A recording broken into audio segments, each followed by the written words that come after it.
बच्चों, आज हम पढ़ेंगे पाठ 4 पवित्र नदी गंगा। तो गंगा हमारी पवित्र नदी है, तो आइए गंगा नदी के बारे में इस पाठ में हम पढ़ेंगे। हमारे देश में नदियों को माता के समान पूजा जाता है, परंतु वास्तव में देखा जाए तो नदियां माता के समान नहीं, माता ही होती हैं। वे अपनी मानव संतानों को जल रूपी दूध ही नहीं देती, अपितु उनकी फसलों को सींचकर पकाकर उनके लिए भोजनादि की भी व्यवस्था करती हैं। ऐसी पवित्र पेस्थिनी माताओं को प्रदूषित न करके उनका सम्मान करना चाहिए। तो हमारी माता के समान होती है नदियाँ, तो हमें उनका सम्मान करना चाहिए, उनको दूषित नहीं करना चाहिए। तो आइए पाठ को पढ़ते हैं। नदी को यदि कोई उपमा शोभा देती है तो वह माता की ही है। नदी के किनारे पर रहने के अकाल का डर तो रहता ही नहीं। मेघ राजा जब धोखा देते हैं तब नदी माता ही हमारी फसल पकाती है। नदी का किनारा यानी शुद्ध और शीतल हवा। नदी के किनारे किनारे घूमने जाएं तो प्रकृति के मातृ वात्सल्य के अखंड प्रवाह के दर्शन होते हैं। नदी बड़ी हो और उसका प्रवाह धीर गंभीर हो तब तो उसके किनारे पर रहने वालों की संपन्नता उस नदी पर निर्भर करती है। सचमुच नदी जन समाज की माता है। तो ये आप सभी को समझना होगा कि नदी जो है वो हम सभी जन समाज की माता है, हमें उनका ध्यान रखना चाहिए। नदी किनारे बसे हुए शहर की गली गली में घूमते समय एकाध कोने से नदी का दर्शन हो जाए तो हमें कितना आनंद होता है। कहाँ शहर का वह गंदा वायुमंडल और कहाँ नदी का यह प्रसन्न दर्शन। तो जब हम नदी के आसपास जाते हैं तो मन एकदम क्या होता है, मन एकदम खुश हो जाता है। दोनों के बीच का अंतर अविलंब मालूम होता है। नदी ईश्वर नहीं है बल्कि ईश्वर का स्मरण कराने वाली देवी है। यदि गुरु को वंदन करना आवश्यक है तो नदी को भी वंदन करना उचित है। तो जिस तरह से हम गुरु का वंदन करते हैं उसी तरह हमें नदी का भी वंदन करना चाहिए। यह तो हुई सामान्य नदी की बात, किंतु गंगा तो आर्य जाति की माता है। आर्यों के बड़े बड़े साम्राज्य इस नदी के तट पर स्थापित हुए हैं। कुरु पांचाल देश का अंग बंगाली देशों के साथ गंगा ने ही संयोग किया है। आज भी हिंदुस्तान की आबादी गंगा के तट पर सबसे अधिक है। तो आप जान सकते हैं आज भी हिंदुस्तान की सबसे ज्यादा आबादी जो है वो गंगा तट पर स्थित है। तो गंगा किनारे आप में से कौन कौन से बच्चे गए हैं, किस किस ने गंगा घाट की आरती देखी है? तो आप सब बच्चे अपनी नोटबुक में लिखेंगे। जब हम गंगा का दर्शन करते हैं तब हमारे ध्यान में केवल फसल से लहलहाते खेत ही नहीं आते, न केवल माल से लदे जहाज ही आते हैं, अपितु वाल्मीकि की काव्य, बुद्ध महावीर के विहार और अशोक, समुद्रगुप्त या हर्ष जैसे सम्राटों के पराक्रम और तुलसीदास या कबीर जैसे संत जनों के भजन, इन सब का एक साथ स्मरण हो आता है।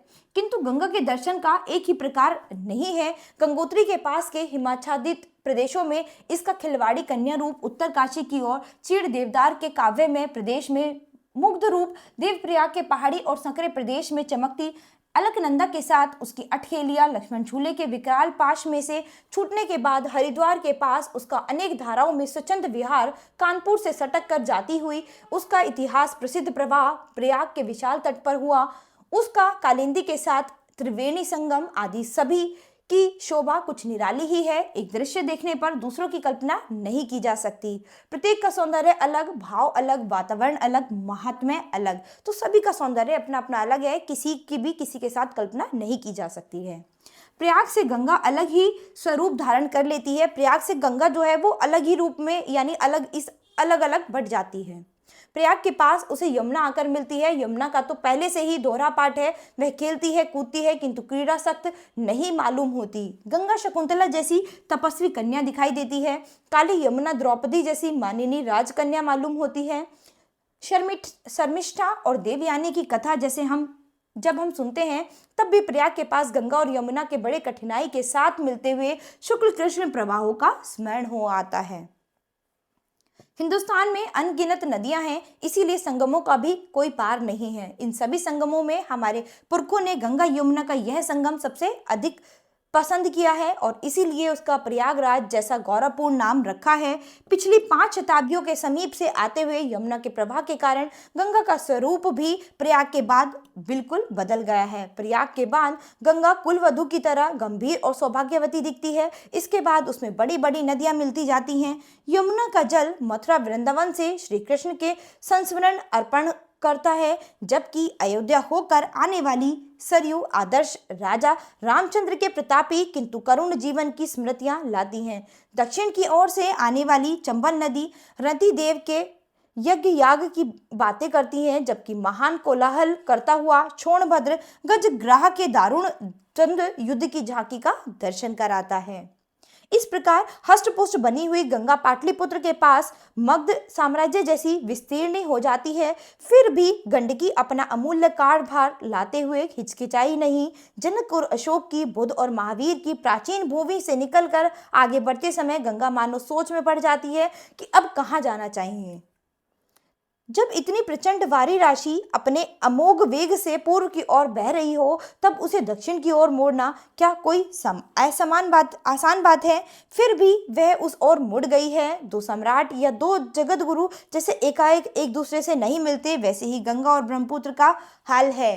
तो उसी तरह से उन दोनों का भी हाल है, जैसे दो सम्राट या दो राजगुरु एकाएक एक दूसरे से नहीं मिलते हैं, एक दूसरे से के समान नहीं होते हैं, एक दूसरे से मिलना पसंद नहीं करते हैं, उसी तरह यहाँ पर गंगा और ब्रह्मपुत्र का भी यही हाल है।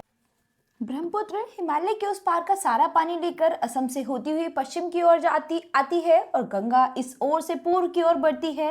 उनकी आमने सामने भेंट कैसे हो, कौन किसके सामने पहले झुके, कौन किसे पहले रास्ता दे, अंत में दोनों ने तय किया कि दोनों को दक्षिणे धारण कर सरितपति के दर्शन के लिए जाना चाहिए और भक्ति नम्र होकर जाते जाते जहां संभव हो रास्ते में एक दूसरे से मिल लेना चाहिए।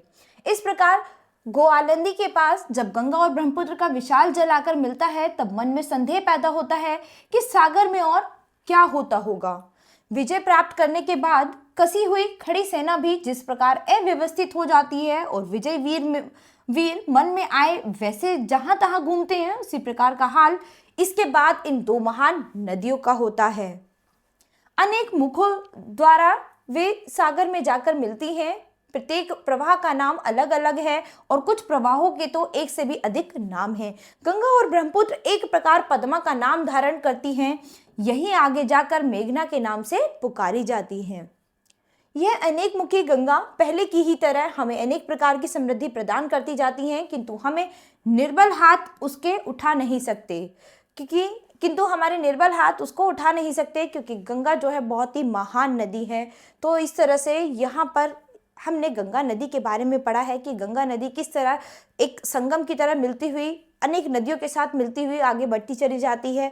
तो बच्चों, यहाँ पर हमने गंगा नदी के बारे में पढ़ा है कि गंगा के आसपास का स्थान बहुत ही पवित्र हो, गंगा नदी बहुत ही पवित्र है। हमें उसके आसपास कूड़ा कचरा नहीं फैलाना चाहिए, गंदगी नहीं फैलानी चाहिए और हमें इस पवित्र नदी को पवित्र बनाए रखना चाहिए। तो आशा करती हूँ आपको ये पाठ बहुत अच्छे से समझ आया होगा।